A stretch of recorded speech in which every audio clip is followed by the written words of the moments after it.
So the cyber threat landscape for executives, digital identity theft. So there's not been a compromise in your system. That is someone taking your name and likeness off of LinkedIn and creating 5 other LinkedIn profiles.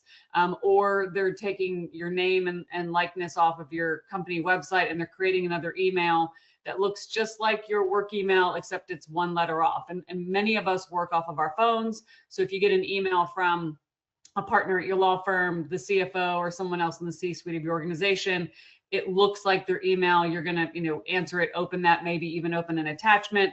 Most of us don't click on the actual email address, especially if it's sent to our phones. And an AI, which we'll get into, can be used with deep fakes to impersonate the person that then they're trying to get information out of someone else. Attacks targeting your home, and we'll talk about that too. So your home network, your devices.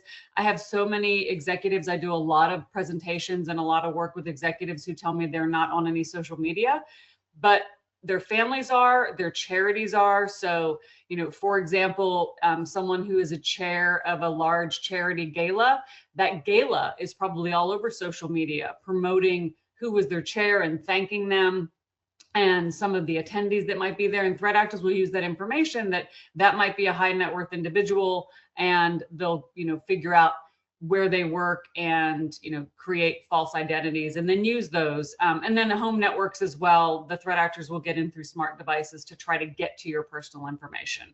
And then for ransomware and malware, we do see individuals get hit with ransomware, but the threat of being an executive or a high net worth individual is not only do the threat actors want to get into your information so they can steal from you, but you have the keys to the kingdom of your organization usually. So if they can get in and get you to fall for a phishing attack or get you to open an attachment, they can deploy malware, or send out emails to everybody in your contact list where it looks like it's coming from you because they're actually in your inbox. And Heather, if maybe we could walk through a couple of, we'll call it some anonymized scenarios on this. And if I can just kick us off on this, like scenario 1, I have to imagine most everybody on this presentation has seen 1 or more variations of these within your organization. And we'd all love to be able to say, look, I can flip a switch and we're secure, even in the environments that we all control, that we've got full technical depth within. The reality is we're fighting against people that have an evolving set of tools, techniques, and procedures that they're using. And we recognize that the goal is to be resilient, even in the face of ongoing attacks and threats in these environments, to detect them as soon as we can, protect against them where we can, be ready to respond and recover from them. You guys have all seen, and Heather's called out, things like phishing messages or even phone calls, social engineering through phone calls, unauthorized software operating in environments, insecure internet-facing devices, or even a compromised device being brought into an environment. What I'd like to focus on this, let's talk about scenario 2. And I'll start on this in that I've seen a growing number of cases within our client population where they're dealing with social engineering attacks using, exactly as Heather pointed out, lookalike domains. It's very easy to register an internet domain name and change like an L to a digit 1. At a glance, an L and a 1 in most fonts on most email clients looks exactly the same. And so we're relying on some technical acumen there to be able to say, flag this. This is not the email address you think it is, or this is not someone you regularly correspond with. But these are attacks that are occurring outside of any email system that you have control of or that your organization has control of. I can go out and register an internet domain name out there in the wild, and I can do it in a couple of hours up online, and I get email services up and running for it. And I can start trying to correspond with people that it appears, maybe through social media, maybe through details that are on your website, that you have some level of partnership with or some level of regular interaction with. And then leveraging those AI tools, I can inject myself and try to get people to think that I have more authority or that they should trust me in my correspondence more than they should. And the moment I get one person to respond, I now have something that I can start driving into, and I have my stepping stone for other things that I can then explore within your organization, within your partner organizations, or within your customers' organizations.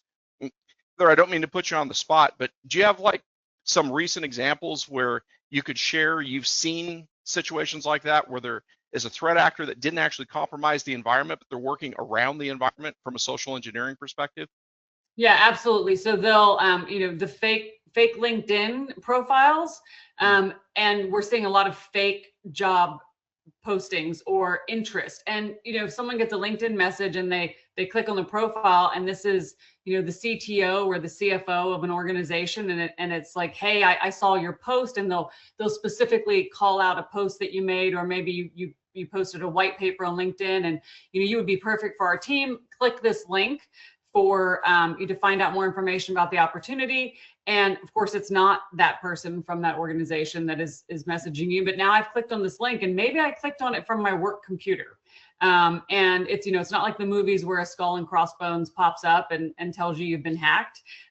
You quietly go about your business, and then you think a week later, like, oh, I never really heard from that company, but malware has been deployed on your computer. And so then there is a compromise, but it wasn't your typical, phishing email or brute force attack. It was, it looked like it was a legitimate person from a social network on LinkedIn, for example. Yeah. And I think there's a great call out there too. And I have to imagine that some of the people on the call are thinking, well, look, we've got email filtering in place, and that couldn't land on our systems, or we have managed detection and response in place, or we have SIM in place. Those are all layers of protection. But keep in mind how many 0 days get announced in any given week, and the types of exploits that are occurring require a lot of research and time to be able to exploit. And there are some very well-backed threat actors on this with profit incentives or other funding sources that are constantly looking for these types of opportunities, and they're just getting more precise with how they're using them so that they're trying to get the highest return on their investment of effort. But layers of security are just that. They're intended not to prevent every type of attack. They're intended to protect against the ones that we can, detect the ones that do get through once something unusual is happening, leading to that effective response and recovery. So I want to make sure that everybody's staying in the mindset. There is no completely safe layer of protection, and it's as important to be thinking about these threats from an incident response and business continuity and disaster recovery scenario as it is to think about the layers of protection. Heather, you've got a lot of experience in your market with the groups that you're working with about that scenario 3. And this is one that we haven't seen a lot within our client base, but we know is coming even to small and mid-sized businesses. Could you maybe walk us through 1 or 2 examples of what you've seen for scenario 3? Yeah, so targeting family and social circle. Spoofed phone numbers are really easy to do. So you get a text message and it looks like it's from a friend of yours saying, hey, we put together a GoFundMe. My daughter's teacher was in a really terrible accident. Would love for you to contribute. Maybe you click on the link and you give money, so your money's gone. But more importantly, what did that link do to your device? And if you're using the same device for personal as work, then is there now malware on your phone because you clicked on that text message? So we are seeing more of that. Again, people tend to trust when they see, well, this is a phone number that I recognize. This is an email address that I recognize.